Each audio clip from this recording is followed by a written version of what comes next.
The centuries-old technology of turning wheels with water still produces relatively clean energy. The Carrot hydropower project is designed to produce 720 megawatts, enough to supply electricity to about 5 million Pakistanis. The $1.7 billion investment comes from China's Three Gorges Corporation.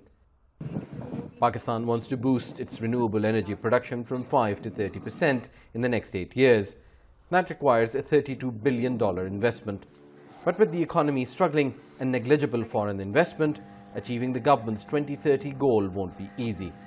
The current magnitude and current quantum of the RE is only 5%. So the government has set up the target to take it to 30% in the year 2030. Overall import, as you know, in the country is around 12 to 14 billion US dollar, depending upon the priority, and I would say around 50% goes to the power sector and 50% to the transportation sector. So that's a huge bill, and for coal it's around 2 billion US dollar per year. That cost is set to rise not just because of higher oil prices.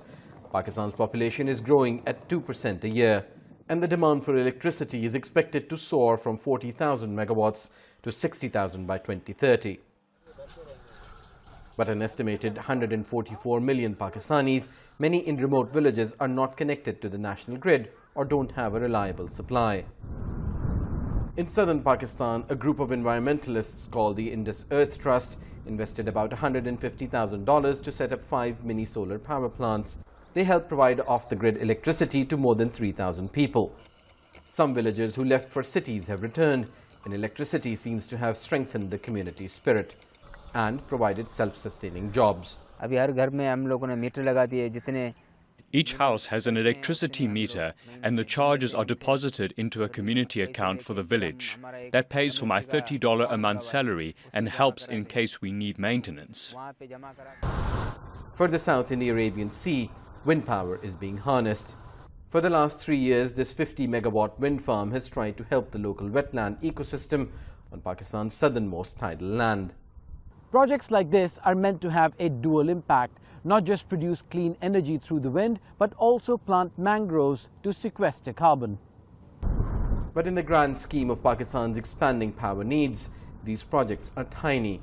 In addition to power generation, the government needs major investment to upgrade and renovate its power grid so electricity can reach consumers. The push to move away from expensive hydrocarbons to eco-friendly sources sounds good in theory, but remains a long way from reality. Osama bin Javed, Al Jazeera, Thatta, Southern Pakistan.